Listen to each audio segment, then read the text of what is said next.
کوئی بات نہیں، تم گھر جاؤ، امی نے شبانہ کو خود سے بڑی نرمی سے علیحدہ کر کے کہا۔ پریشان نہ ہو، چلو، شبانہ کی امی نے کہا۔ انہوں نے میری طرف متعلقاً توجہ نہ دی۔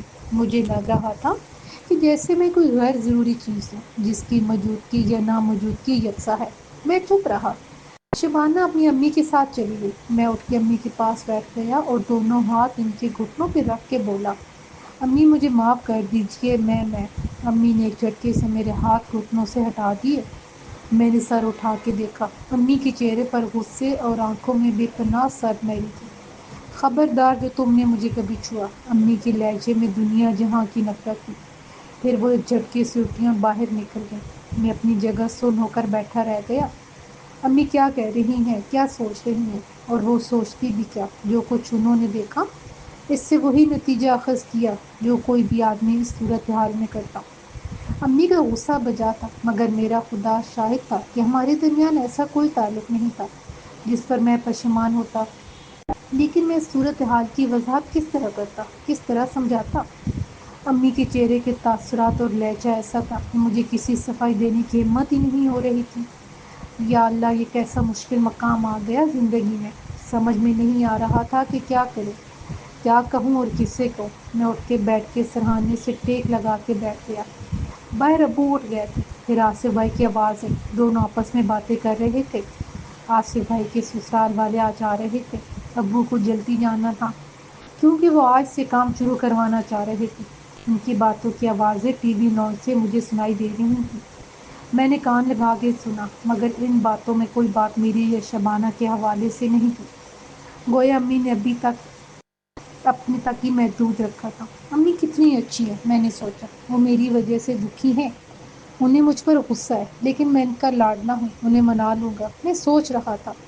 یہی سوچتے سوچتے پتہ نہیں کب میری آنکھ لگ گئی۔ جب میری آنکھ کھلی تو میری نگاہ سامنے لگی گھڑی پر پڑی۔ دن کا 1 بج رہا تھا۔ مجھے کسی نے نہیں اٹھایا تھا۔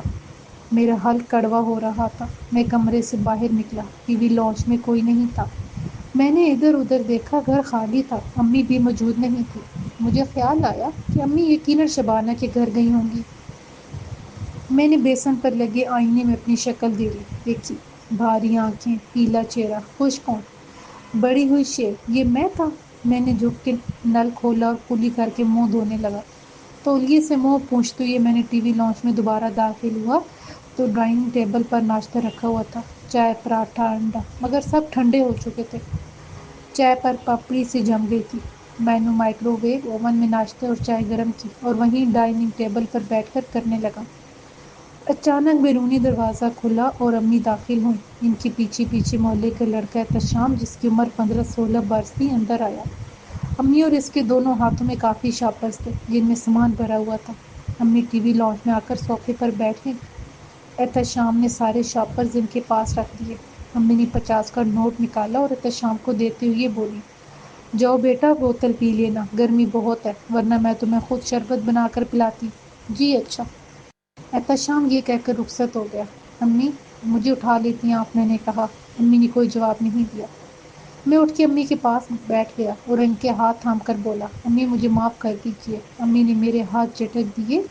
خبردار جو مجھے چھوا، مجھے تم سے گھن آتی ہے۔ امی کے لہجے میں اتنی نفرت تھی کہ میں اپنی جگہ سن ہو گیا، کچھ بول نہ سکا۔ امی اٹھ کے اپنے کمرے میں چلی گئی۔ یہ میں نے کبھی نہیں سوچا تھا کہ امی مجھ سے اس طرح کا سلوک کریں گی۔ میں نے ہمیشہ ہی ان کا لاڈ، ان کا پیار دیکھا تھا۔ زندگی کی سب سے بڑی غلطی پر بھی انہوں نے اس رد عمل کا اظہار نہیں کیا تھا۔ کیا امی کو مجھ پر بھروسہ نہیں رہا؟ یہ خیال مجھے کچوکے لگانے لگا۔ امی کی نظریں، ان کا لہجہ مجھے مار ڈال رہا تھا۔ میں نے بس محبت کرنے کی حماقت کی تھی اور اس محبت کو بھی بھولنے کا فیصلہ کر لیا تھا۔ چند روزہ محبت مجھے اپنے ہی گھر میں اپنی سب سے محترم ہستی کے آگے بے وقت بے قیمت کر دے گی، میں نے کبھی نہیں سوچا تھا۔ لیکن جو آپ سوچتے ہیں ویسا ہوتا کہاں ہے، اور آرزو پوری کرنے کے لیے جو قیمت چکانی پڑتی ہے، یہ تو ہے بے رحم نہ مہربان۔ وقت ہی بتا سکتا ہے۔ اے محبت، تیرا ہونا عظیم تر، لیکن تیرا خراج ذات کے ٹکڑے ٹکڑے کرنے والا ہوتا ہے۔ میرا سر پھٹنے لگا۔ میرا جی چاہا کہ میں امی کے پاس جاؤں اور ان سے چیخ چیخ کر کہوں کہ آپ کا خون گندا نہیں، آپ کی تربیت میں خامی نہیں، آپ کی پرورش میں کوئی کمی نہیں ہے، مگر میں کچھ نہ کر سکا۔ شاید میں اتنا باہمت نہیں تھا۔ اب ہے تیری ہمت ہے۔ میں نے خود پر نفرین بیچی۔ مجھ سے تو بہتر شبانہ تھی، جس نے اپنا مقدمہ بغیر کسی وکیل کے خود ہی لڑا اور اپنے دلائل سے امی کو قائل کرنے میں کامیاب ہو گئی۔ میں جھٹکے سے اٹھا، باہر نکلا، امی کمرے کی طرف دیکھا۔ دروازہ کھلا تھا۔ میں نے کمرے میں جھانکا۔ امی کا رخ دروازے کی طرف تھا۔ وہ دروازے کی طرف دیکھ رہی تھی، مگر وہ کسی بھی طرف نہیں دیکھ رہی تھی۔ ان کی نگاہیں بے تاثر اور کسی بھی جذبے سے خالی تھیں۔ آہٹ پا کے انہوں نے پلکیں جھپکائیں اور مجھے دیکھ کر منہ پھیر لیا۔ ان کا انداز ایسا تھا کہ میری ساری ہمت سلب ہو گئی۔ قدم بھی جان سے ہو گئے اور میں ناکام و نامراد واپس اپنے کمرے میں پلٹ آیا۔ میں تھوڑی دیر کمرے میں خالی و ذہن بیٹھا رہا، پھر اٹھا، غسل کیا، کپڑے پہنے اور باہر نکل آیا۔ امی باورچی خانے میں مصروف تھیں۔ میں نے باورچی خانے کے دروازے پہ رک کر کہا، میں دکان پر جا رہا ہوں۔ یہ کہہ کر میں چند لمحے رکا، شاید امی کوئی جواب دیں، لیکن امی نے نظر اٹھا کے میری طرف دیکھنا بھی گوارا نہیں کیا۔ میں تھوڑی دیر کھڑا رہا، گھر سے موٹر سائیکل نکالی، کک لگائی اور تھوڑی دیر میں دکان پر پہنچ گیا۔ ابو مجھے دیکھ کر خوش ہو گئے۔ بہت اچھا کیا تم آ گئے، انہوں نے مجھے دیکھتے ہی کہا۔ تھوڑی دیر میں مزدور آنے والے ہیں، میں مصروف ہو جاؤں گا، تم اب دکان کا خیال کرنا۔ جی بہتر ہے، میں نے آہستہ سے کہا۔ ابو کے کسی انداز سے نہیں لگ رہا تھا کہ انہیں صبح کے واقعات کے متعلق ذرا سا بھی علم ہے۔ میں ان کے دکان سے باہر جانے کے بعد کیش کاؤنٹر پر بیٹھ گیا۔ دوپہر کے 3 بج رہے تھے۔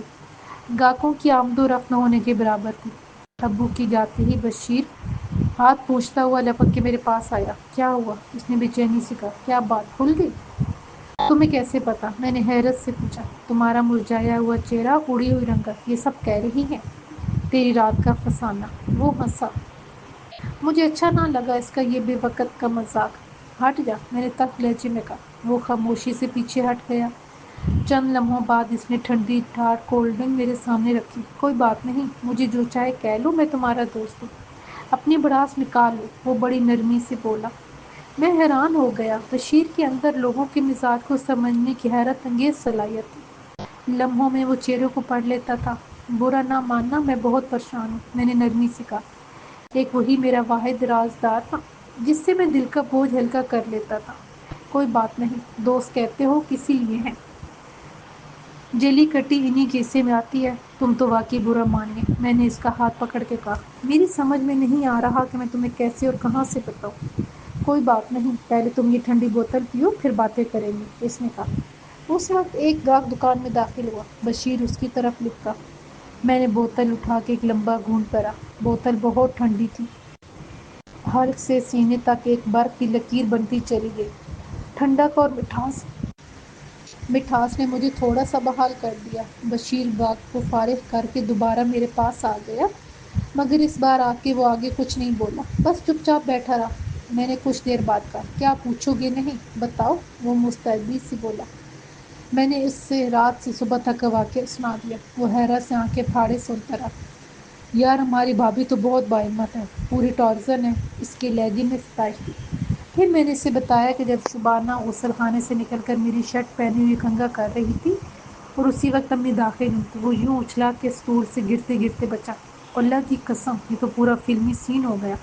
امی جی نے سمجھ لیا ہوگا کہ ولیمہ جائز ہو گیا۔ کیا مطلب؟ مجھے اس کی اس بے باکی پر غصہ آ گیا۔ امی جی کے ناراض ہونے کی ساری وجہ یہی ہے کہ وہ سمجھ نہیں ہے کہ تم دونوں تمام حدیں پار کر چکے ہو۔ لیکن ایسا ہرگز نہیں، میں نے پرزور انداز میں کہا۔ میرا اللہ گواہ ہے، میں نے اسے کسی بری نیت سے انگلی تک نہیں لگائی۔ اس کا اس طرح رات گئے آنا ہی اس قدر خوف اور حیرت کا باعث تھا کہ میں کچھ غلط سوچ سکتا تھا، نہ کوئی اطلاق سے گری ہوئی حرکت کر سکتا تھا۔ میں نے وضاحت کی۔ بشیر نے کہا، تم ٹھیک کہہ رہے ہو اور درست بھی ہو، لیکن صورتحال کے مطابق جو آنکھوں نے دیکھا، اس کو جھٹلانا ممکن نہیں۔ اس لیے تو بزرگ کہتے ہیں کہ بد اچھا، بدنام برا۔ لیکن اب امی کو کیسے یقین دلاؤں؟ میں نے بے بسی سے کہا۔ کیا تم بھی مجھے ایسا ہی سمجھ رہے ہو؟ نہیں نہیں، ہرگز نہیں، بشیر نے بلا تامل جواب دیا۔ جب تم غیر ہو کے ایسا نہیں سمجھ رہے تو امی کیوں سمجھ رہی ہیں؟ کیا انہیں مجھ پر بھروسہ نہیں؟ میں عزردہ ہو کر بولا۔ میرے حلق میں آنسو بھر گئے۔ پھر مجھ سے مزید بات نہ کی گئی۔ بشیر نے کہا، پریشان نہ ہو، 2-4 دن میں سب ٹھیک ہو جائے گا۔ امی جی کا غصہ ٹھنڈا ہوگا تو سب کچھ پہلے جیسا ہو جائے گا۔ لیکن یہ 2-4 دن کیسے گزریں گے؟ مجھ میں امی کا سامنا کرنے کی ہمت نہیں ہے۔ اطمینان رکھو، ماں سے نرم دل کوئی نہیں ہوتا، بشیر نے مجھے تسلی دی۔ پھر چونک کر بولا، لیکن امی نے شبانہ کی امی سے کیا کہا تھا؟ انہوں نے تو یہی کہا تھا کہ آپ شبانہ کو لے جائیے، اب یہ میری امانت ہے۔ لے بھائی، لاٹری تو نکل آئی، بشیر نے اچھل کے کہا۔ کیا مطلب؟ امی جی نے اپنی امانت کا، یعنی انہوں نے شبانہ کو بہو بنانے کا فیصلہ کر لیا ہے۔ یا تمہاری شبانہ نے تو کمال کر دیا، وہ تالیاں بجاتے ہوئے داد طلب انداز میں بولا۔ باوجود اتنی سنگین صورتحال کے مجھے بشیر کا اس طرح شبانہ کا بے تکلفانہ نام لینا اچھا نہ لگا۔ تاہم اپنے احساسات کو چھپا لیا۔ بعض اوقات اپنی کچھ چیزیں، تعلق نام کو دوسروں کی زبان سے سننا اچھا نہیں لگتا۔ بشیر کہہ رہا تھا، شبانہ نے تو امی پر جادو کر دیا جو تم نہیں کر پائے، وہ اس نے چند منٹوں میں کر دیا۔ میں چپ رہا۔ بشیر نے مزید کہا، اس کا مطلب یہ بھی ہو سکتا ہے کہ امی جی تمہاری شادی کر دیں۔ کیا مطلب؟ میں نے چونک کر پوچھا۔ وہ بولا، جس طریقے سے انہوں نے شبانہ کو تمہارے کمرے میں دیکھا اور جو ان کا رویہ تھا، اس سے تو یہی لگتا ہے کہ وہ ذرا ٹھہرا اور میری طرف دیکھ کر بولا، پھر تمہارے خیال میں امی جی کے اس رویے کی وجہ کیا ہو سکتی ہے؟ بشیر نے مزید کہا، اس کا مطلب یہ بھی تو ہو سکتا ہے کہ امی جی تمہاری شادی کر دیں۔ کیا مطلب؟ میں نے چونک کر پوچھا۔ وہ بولا، جس طریقے سے انہوں نے شبانہ کو تمہارے کمرے میں دیکھا اور جو ان کا رویہ تھا، اس سے تو یہی لگتا ہے کہ وہ ذرا ٹھہرا اور میری طرف دیکھ کر بولا، پھر تمہارے خیال میں امی جی کے اس رویے کی وجہ کیا ہو سکتی ہے؟ میں چپ رہا۔ وہ بولا، اگر اب تم بچے بنے ہو تو بنے رہو۔ کیا مطلب؟ میں نے پوچھا۔ برا نہ مانو تو اس معاملے کو اسی طرح چلنے دو، بقول تمہارے، تم لوگ مزے سے دانے کھاتے رہو۔ اس نے بقول تمہارے پر خاصا زور دیتے ہوئے کہا، تم دونوں نے کچھ کیا ہی نہیں تو مطمئن رہو، مگر اسی بہانے امی تیزی سے خود ہی تمہاری شادی کا بندوبست کر دیں گی۔ شاید تم ایک بات بھول رہے ہو، میں نے جواب دیا۔ کیا؟ کسی کی نگاہوں سے گر کر کوئی خوشی حاصل بھی ہو تو وہ خوشی نہیں، ایک مسلسل عذاب ہوتی ہے۔ میں زندگی میں ایسی کسی خوشی کا طلبگار نہیں جو میرے کردار کے سودے پر ہو۔ زندگی ارقہ خیالات سے نہیں گزرتی۔ بشیر ہنسا۔ میں نے اچھے اچھوں کو بے ایمان ہوتے دیکھا ہے، جو ان کے والدین کی بے احتیاطی کا نتیجہ ہوگا۔ بزرگ کہتے ہیں کہ لقمہ حرام سے پرورش ہمیشہ کہیں نہ کہیں رنگ دکھاتی ہے۔ کیا تم نے اتنے عرصے میں ابو کو کسی چیز میں بے ایمانی کرتے دیکھا؟ میں نے پوچھا۔ کبھی نہیں، اس نے بلا توقف جواب دیا۔ خیر، تم جو مناسب سمجھو کرو، لیکن شبانہ نے محبت میں قربانی دینی تھی سو دے دی۔ میں چپ رہا، مگر مجھے اس طرح بار بار شبانہ کا نام اس کے منہ سے سن کر اچھا نہیں لگا۔ شام کے 7 بج رہے تھے جب ابو دکان میں داخل ہوئے۔ بولے، چلو گھر چلیں، آصف کے سسرال والے آتے ہوں گے، ابھی دکان بند ہونے میں دیر ہے۔ آپ چلے جائیں، میں بشیر کے ساتھ دکان بند کر کے آ جاؤں گا۔ ہاں، یہ ٹھیک رہے گا۔ ابو نے فوراً حامی بھری۔ ویسے بھی مجھ سے زیادہ آپ کا ملنا ضروری ہے، میں نے ہنس کے کہا۔ بڑے سمجھدار ہوتے جا رہے ہو۔ ابو جواباً خوش دلی سے مسکرائے۔ میں ہنس دیا۔ سچ تو یہ تھا کہ میں خوف کے مارے گھر نہیں جا رہا تھا۔ مجھ میں امی کا سامنا کرنے کی ہمت نہیں تھی۔ زبان سے انہوں نے کچھ نہیں کہا تھا، مگر ان کا رویہ اور لہجہ دونوں ایسے تھے کہ انہیں دیکھتے ہی میری ہمت پست ہو جاتی تھی۔ تھوڑی دیر بعد ابو چلے گئے، میں اور بشیر اکیلے رہ گئے۔ بشیر نے 2-3 بار کچھ بولنے اور پوچھنے کی کوشش کی، مگر میں خاموش رہا۔ بات کرنے کو تھا ہی کیا؟ میری خواہش تھی کہ رات کے 11 نہ بجے مجھے گھر جانا ہی نہ پڑے، مگر خواہش سے وقت کی مخصوص رفتار بھلا کہاں رکتی ہے۔ دھیرے دھیرے 11 بج گئے۔ بشیر اور میں نے دکان بند کی اور اپنے اپنے گھر کی راہ لی۔ گھر پہنچا تو وہ لوگ جا چکے تھے۔ میں نے جیسے ہی دروازے پر دستک دی، بھائی جان نے فوراً ہی دروازہ کھول دیا۔ ارے تم اتنی دیر سے آئے؟ وہ لوگ بس تھوڑی ہی دیر پہلے گئے ہیں، بھائی نے بتایا۔ ان کی آواز ان کی خوشی کا پتہ دے رہی تھی۔ لگتا ہے میٹنگ کامیاب رہی، میں نے ہنس کے کہا اور موٹر سائیکل اندر کھڑی کرتے ہوئے پوچھا، امی ابو سو گئے کیا؟ نہیں، امی بہت تھک گئی تھیں، تھوڑی دیر پہلے ہی کمرے میں گئی ہیں۔ تمہیں بھوک لگ رہی ہوگی، امی سے کہو یا تمہارے لیے خود ہی کھانا گرم کروں، تم تو بھوک کے بہت کچے ہو۔ آصف بھائی نے ایک ہی سانس میں کئی باتیں کہہ ڈالی۔ میں نے اندازہ لگایا کہ آصف بھائی بہت خوش ہیں اور اپنے خیالات کا اظہار کرنا چاہ رہے ہیں۔ بعض موقع زندگی میں ایسے آتے ہیں جب آپ کا شدت سے دل چاہتا ہے کہ آپ کسی کو اپنے احساسات، اپنے جذبات میں شریک کر لیں۔ کمرے میں چلتے ہیں، باتیں کریں گے۔ میں نے کہا ہاں ہاں یہ ٹھیک رہے گا۔ انہوں نے کہا، پھر چونک کر بولے مگر پہلے تم کھانا تو کھا لو، مجھے ابھی بھوک نہیں، میں ٹھنڈے پانی کی بوتل لے کر آتا ہوں۔ میں نے کہا ٹھیک ہے۔ وہ میرے کمرے میں چلے گیا۔ میں نے بیسن پر منہ ہاتھ دھویا، تولیے سے چہرہ خشک کیا اور اپنے کمرے میں آ گیا۔ بھائی جان نے اے سی آن کر دیا تھا اور میرے منتظر تھے۔ ہاں آپ بتائیے، میں نے اپنے بیڈ پر اطمینان سے ٹانگیں پھیلاتی ہوئی کہا، کیا ہے آج کے مورکے کی روداد؟ بہت باتونی ہو گئی ہو۔ بھائی نے مصنوعی غصے کا مظاہرہ کیا اور پھر بتایا، افشین کے والد صاحب سے ابو کی بڑی اچھی گپ شپ رہی۔ انہوں نے جاتے ہوئے کہا کہ آپ جب چاہیں تاریخ سے مطلع کر دیں، ہماری تیاری مکمل ہے، مگر شادی تو تب بھی ہوگی جب آپ مینیجر بن جائیں گے۔ اس میں شاید 1 سال ہے ابھی۔ میں نے انہیں چھیڑا۔ جھوٹ، انہوں نے بے ساختہ کہا۔ ان کا انداز اتنا اچانک تھا کہ ہم دونوں ہی ہنسنے لگے۔ امی شاید 2-4 مہینے میں ہی افشین کو بہو بنا کر لانا چاہتی ہیں، بھائی جان نے کہا۔ کیا اس سلسلے میں انہوں نے آپ سے بات کی؟ میں نے پوچھا۔ نہیں، بھائی جان نے کہا، لیکن جس طرح وہ ابو سے اخراجات اور گھر کی رنگ و روغن کے حوالے سے بات کر رہی تھی، اس سے اندازہ یہی ہو رہا تھا۔ تو آپ پوچھ لیتے، میں نے کہا۔ مجھے اچھا نہیں لگتا اپنی شادی کی بات امی سے کرتے ہوئے، وہ بولے۔ مجھے ہنسی آ گئی، ساتھ ہی دل میں ایک کسک سی ہوئی، نہ جانے کیا بات ہے؟ بھائی جان نے پوچھا۔ تم اچانک سنجیدہ سے رنجیدہ کیوں ہو گئے؟ کچھ نہیں، بس سوچ رہا ہوں کہ افشین بھابھی اس گھر میں دلہن بن کر آ جائیں گی، تب بھی آپ مجھے وقت دیں گے، اسی طرح باتیں کریں گے؟ ارے پاگل ہو گئے ہو کیا؟ بھائی جان اچانک اٹھ کر میرے پاس آ گئے اور میرا سر اپنی گود میں رکھ کر بولے، تم میرے لیے آج بھی مننے سے ننھے پیارے سے بھائی ہو جسے میں گود میں لیے گھوماتا کرتا تھا۔ ہر فرد کی اپنی اہمیت ہوتی ہے۔ تمہاری محبت، تمہارا پیار انمول ہے میرے چھوٹے بھیا۔ انہوں نے پیار سے میری ناک مروڑی۔ میں چپ رہا۔ پھر نہ جانے کیا ہوا، میں ان کی گود میں سر رکھ کے بری طرح رونے لگا۔ وہ پریشان ہو گئے، میرا سر سہلاتے رہے۔ میں بہت دیر رویا۔ جب آپ اپنا دکھ کہہ نہ پائیں، پھر چھوٹے چھوٹے دکھوں کو بہانے بنا کر رونا پڑتا ہے۔ میں بھی ایسا ہی کر رہا تھا۔ انسان کی زندگی میں تبدیلیاں آتی ہیں، زندگی میں نیا دور داخل ہوتا ہے، مگر اس کا مطلب یہ تو نہیں ہوتا کہ نئے رشتے پرانے رشتوں پر حاوی آ جائیں۔ رشتوں کا حسن اسی صورت باقی رہتا ہے جب نئے رشتے پرانے رشتوں کو سنبھالتے اپناتے رہیں، ورنہ تعلق مفقود ہو جاتا ہے۔ بھائی جان نے دھیرے سے کہا۔ جی، میں نے کہا، بس اب ہنس دو، تم مجھے روتے دھوتے بالکل اچھی نہیں لگتی، بچپن ہی سے تو تم مجھے رو کر ڈراتے آئے ہو۔ انہوں نے جھوٹ موٹ غصے کا اظہار کیا۔ میں ہنس پڑا۔ آصف بھائی تھوڑی دیر بیٹھے باتیں کرتے رہے، پھر بولے، مجھے نیند آ رہی ہے، صبح جانا بھی ہے، اسی لیے اللہ حافظ۔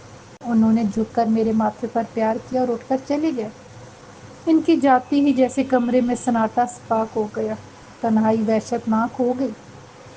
میں نے آنکھوں پر ہاتھ رکھ کر آنکھیں بند کر لیں۔ کل رات سے آج کی رات تک صرف 24 گھنٹوں میں کتنا کچھ بدل گیا تھا۔ اجنبیت کی دیواریں کھڑی ہو گئی تھیں۔ بھائی جان کو ابھی تک کچھ معلوم نہیں تھا، اگر انہیں معلوم ہوگا تو سب کچھ کتنا تبدیل ہو جائے گا۔ بعض اوقات لا علمی بھی نعمت ہوتی ہے۔ میں سوچتا رہا، اسی سوچ و فکر میں غلطاں نہ جانے مجھے کب نیند آ گئی۔ میری آنکھ دستک سے کھلی۔ میں نے اٹھ کے دروازہ کھولا، سامنے محلے کا لڑکا احتشام کھڑا ہوا تھا۔ تو میں نے پوچھا، کیا بات ہے؟ وہ جی مجھے خالہ جی نے اپنے پاس رکھ لیا ہے، گھر کے چھوٹے موٹے کاموں کے لیے، احتشام نے بتایا۔ اچھا؟ مجھے حیرت ہوئی کیونکہ گھر میں صفائی والی ماسی آتی تھی، باقی سودا سب لانے کی ذمہ داری میری تھی۔ پھر امی نے احتشام کو کیوں رکھ لیا؟ میں نے سوچا۔ آپ ناشتہ کریں گے تو لا دوں؟ احتشام نے کہا۔ تمہیں کس نے کہا؟ میں نے پوچھا۔ خالہ جی نے کہا ہے کہ اگر کاشف کو کسی چیز کی ضرورت ہو تو لا دیا کرو، ناشتے کا پوچھ لیا کرو۔ 12 بج رہے ہیں، اسی لیے میں نے سوچا کہ آپ سے پوچھ لوں، احتشام نے تفصیل سے بتایا۔ میں خاموش رہا۔ اس کا صریح مطلب یہی تھا کہ امی مجھ سے بات کرنا نہیں چاہتی تھی، اور دن بھر کے دوران جو سودا سب لانے میں رابطہ ہوتا، اس کا راستہ بھی انہوں نے مسدود کر دیا تھا۔ میں چپ رہا۔ احتشام کھڑا رہا، پھر بولا، میں کیا کروں؟ کچھ نہیں، میں نے کہا، جب مجھے ضرورت ہوگی تو بلا لوں گا۔ تم یہاں کب تک ہو؟ میں جی شام تک۔ خالہ جی نے کہا ہے کہ وہ شام کو میرے لیے ٹیوشن کا بندوبست بھی کر دیں گی، میں کام بھی کروں گا، پڑھوں گا بھی، احتشام نے بڑے جوش سے بتایا اور واپس مڑ گیا۔ احتشام ہمارے پڑوس میں ہی رہتا تھا، بڑا کنبہ، محدود آمدنی، مسلسل کسی کمی کا شکار رہتی تھی ان کی فیملی۔ امی ان کی کچھ نہ کچھ مدد کرتی رہتی تھی۔ میں پلٹ کر کمرے میں آ گیا۔ صورتحال ایسی ہو گئی تھی کہ میری سمجھ میں کچھ نہیں آ رہا تھا کہ کیا کروں۔ میرا ناشتہ کرنے کو دل ہی نہیں چاہتا۔ رات کو کھانا نہ کھانے کے باوجود مجھے ابھی تک بھوک نہیں لگ رہی تھی۔ بھوک جیسے مرتی تھی۔ کیا بھوک بھی دیگر احساسات کے تابع ہوتی ہے؟ میں نے سوچا۔ میں نے غسل کیا، کپڑے بدلے اور باہر نکل آیا۔ احتشام سین میں گیند اچھال کر کھیل رہا تھا۔ میں نے کہا میں دکان پر جا رہا ہوں، امی کو بتا دینا۔ میں موٹر سائیکل سٹارٹ کر کے باہر نکل آیا۔ ابھی میں چلا ہی تھا کہ شوکت نے مجھے روک لیا۔ وہ میری موٹر سائیکل کا ہینڈل پکڑ کر بولا، کہاں ہو تم؟ ادھر ہی ہوں، میں نے جواب دیا۔ کہو کیا بات ہے؟ نیا منحوس کر، وہ بولا۔ اب کیا ہوا؟ پہلے رضوانہ باجی کی شادی نہیں ہوتی تھی، اب شبانہ کا مسئلہ بھی کھڑا ہو گیا ہے، وہ بولا۔ کیا ہوا؟ میرا دل تیز تیز دھڑکنے لگا۔ شوکت اپنی رو میں بولا، ماموں کے لڑکے سے بھی بات ٹوٹ گئی؟ اچھا، میں نے تجسس سے کہا، کیسے اور کیوں؟ یہ سب تمہیں کھڑے کھڑے بتاؤں یا اندر بھی چلو گے؟ شوکت نے کہا، اندر چلو۔ میں تجسس کے باوجود ہچکچا گیا۔ تبھی شبانہ کی امی کی آواز سنائی دی، جو نہ جانے کب دروازے کے پاس آ کھڑی ہوئی تھیں۔ آ جاؤ بیٹے، ان کی آواز میں بہت نرمی تھی۔ میں موٹر سائیکل کی ایک سائیڈ کھڑی کر کے گھر میں داخل ہو گیا۔ وہ میرے داخل ہوتے ہی بولی، تمہارا گھر ہے، پھر اندر آنے میں جھجک کیسی؟ اسی وقت اندرونی کمرے سے نہانا نکلی۔ ارے واہ، کاشف بھائی آیا ہے۔ میں خالہ کے پیچھے پیچھے ٹی وی لانچ میں داخل ہو گیا۔ بیٹھو، انہوں نے کہا اور خود بھی میرے سامنے والے صوفے پر بیٹھ گئی۔ تھوڑی دیر ہمارے درمیان خاموشی رہی، پھر انہوں نے کہا، میں جانتی ہوں کہ تم پریشان ہو، مگر میں کیا کروں؟ اولاد کو چھوڑا جاتا ہے، نہ ہی مارا جا سکتا۔ شبانہ شروع ہی کی ضدی ہے۔ اللہ جانے حسن کے ساتھ ساتھ ضد اور دھمکی کی کیا کیا نصیب میں لکھا ہے اس کے لیے۔ بس اس سے خوف ہی آتا ہے۔ وہ ذرا رکی، پھر میری طرف دیکھا۔ چند لمحوں بعد دوبارہ کہا، میں جانتی ہوں کہ شبانہ تمہیں پسند کرتی ہے اور تم بھی شبانہ کو پسند کرتے ہو، کیونکہ شبانہ کے بڑھتے قدم کے پیچھے کہیں نہ کہیں اس کا تم پر بھروسہ بول رہا تھا، ورنہ جہان لڑکی یوں منہ اٹھائے رات کے اندھیرے میں گھر سے نہیں نکل پڑتی۔ میں کیا بولتا؟ اب میں یہ جاننا چاہ رہا تھا کہ اس تمام معاملے میں شبانہ نے اپنی ماں سے کیا کہا۔ پھر وہ بولی، شبانہ نے مجھے بتایا کہ تم اسے پسند کرتے ہو۔ جی، میں نے کہا۔ وہ بولی، دیکھو اب ہماری عزت تمہارے ہاتھ میں ہے، اپنی امی سے کہو کہ وعدہ پورا کرے۔ شبانہ سے انہوں نے ہمارے سامنے کہا تھا کہ یہ اب ان کی امانت ہے۔ جی۔ کیا جی جی کی رٹ لگا رکھی ہے؟ اطمینان سے بات کرو، انہوں نے مجھے ٹوکا۔ میں کیا کہہ سکتا ہوں، امی جیسا مناسب سمجھیں، میں نے جواب دیا۔ دیکھو، رضوانہ کی وجہ سے میں دیر نہیں کر سکتی، اگر رخصتی نہ کرے تو نکاح ہی کر لیں، بہتر یہی ہے کہ دو بول پڑوا کے اپنے گھر لے جائیں۔ کل کلاں کوئی اونچ نیچ سامنے آ گئی تو میں کسی کو منہ دکھانے کے قابل نہ رہوں گی۔ کیا مطلب؟ میں نے حیرت سے کہا۔ مطلب نکل گیا تو پہچانتے نہیں والی کہانی نہیں چلے گی۔ اچانک ان کا لہجہ کرپٹ ہو گیا۔ مجھے بھی غصہ آ گیا۔ میں نے کہا، خالہ جی، جہاں تک پسندیدگی کی بات ہے تو پسند کرنا کوئی برائی نہیں۔ دوسری بات یہ کہ میں نے شبانہ سے نہیں کہا کہ وہ گھر چھوڑ کر میرے پاس ہے۔ رہ گئی اگر کوئی شک و شبے کی بات تو آپ شبانہ سے پوچھ لیجئے کہ ہمارے درمیان ایسی کوئی بات نہیں جس سے میں شرمندگی محسوس کروں یا خود کو گناہ گار جانوں۔ شبانہ سے پوچھ لیجئے، انہوں نے چمک کے کہا۔ جب سے تمہارے گھر سے آئی ہے مسلسل روئی جا رہی ہے، کہتی ہے کہ اب میں کیا کروں، زہر کھا کے مر جاؤں گی۔ کیوں، ایسی کیا بات ہو گئی؟ میں نے فوراً کہا۔ میاں اب اتنے بھی بچے نہیں ہو، خالہ جی نے چمک کے کہا۔ جب ماموں نے انکار کر دیا تو اس میں میرا کیا قصور؟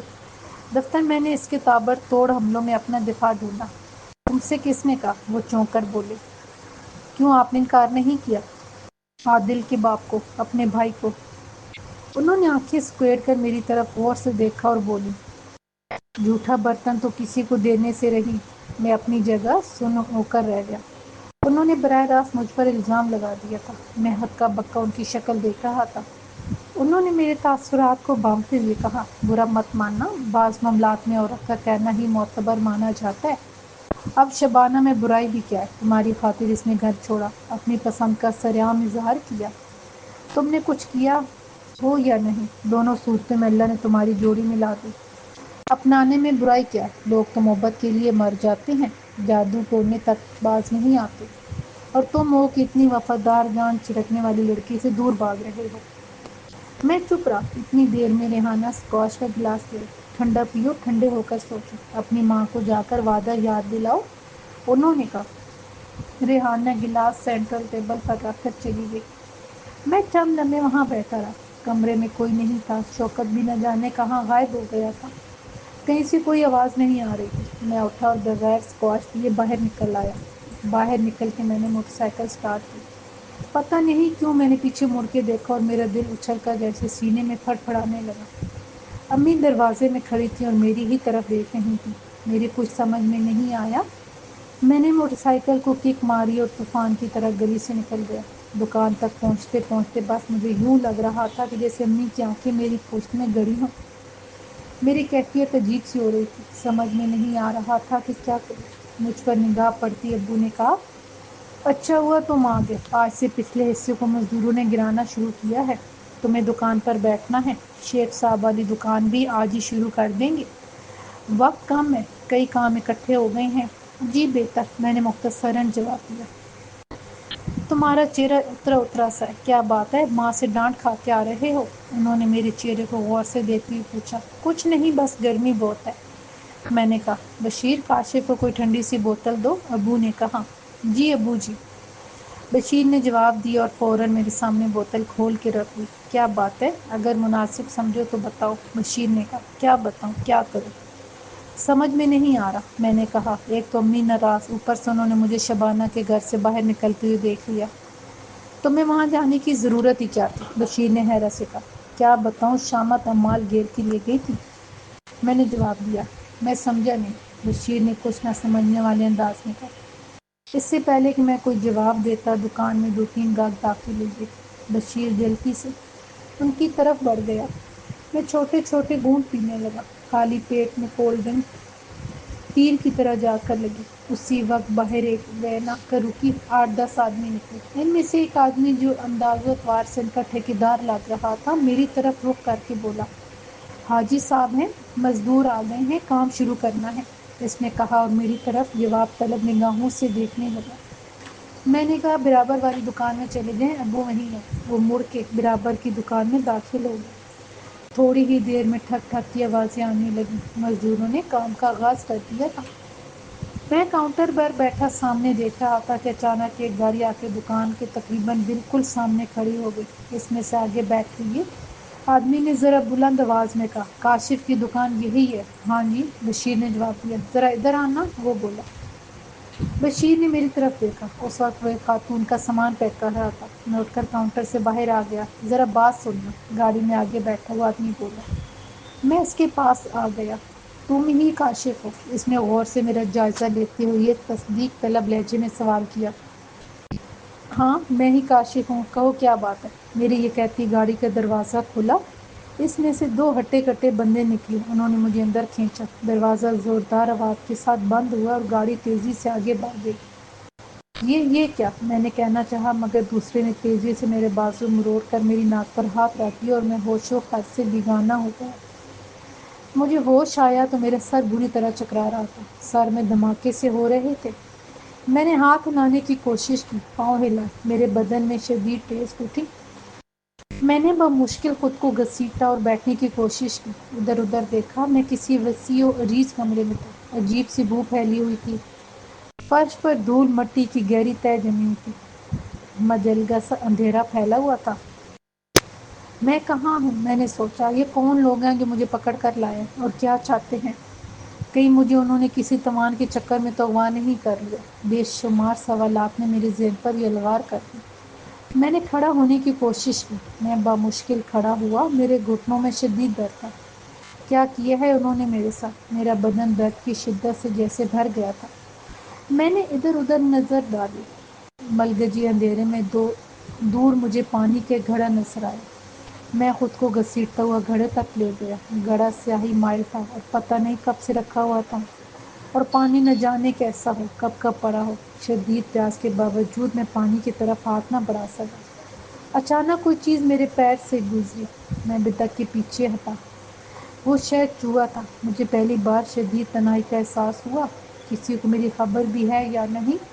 کتنی دیر ہو گئی ہے مجھے یہاں پڑے ہوئے؟ میں نے سوچا اور بے اختیار میرا ہاتھ اٹھا، مگر میری کلائی خالی تھی۔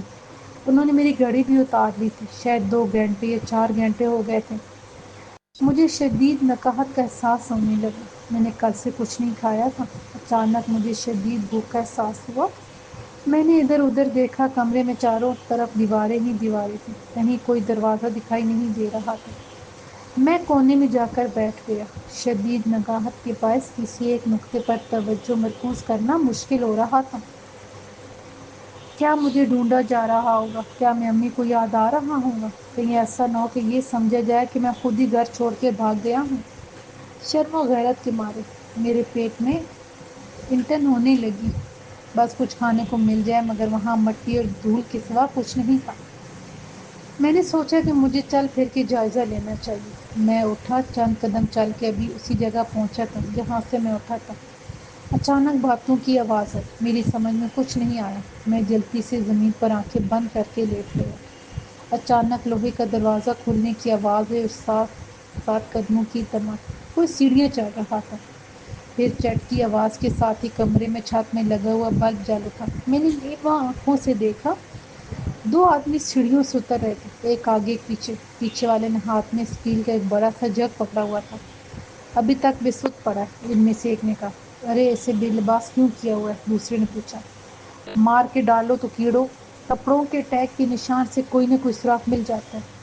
یوں مارو، پیٹرول چھڑکو، آگ لگا دو، کون شناخت کرے گا؟ پہلے نے جواب دیا۔ اس کے لہجے سے یوں معلوم ہو رہا تھا جیسے وہ کسی انسان کی نہیں، سڑک پر پڑے کسی جانور کی بات کر رہا ہے۔ تو کہا اسے بھی ختم کرنا ہے، لیکن کب؟ جگ والے نے پوچھا۔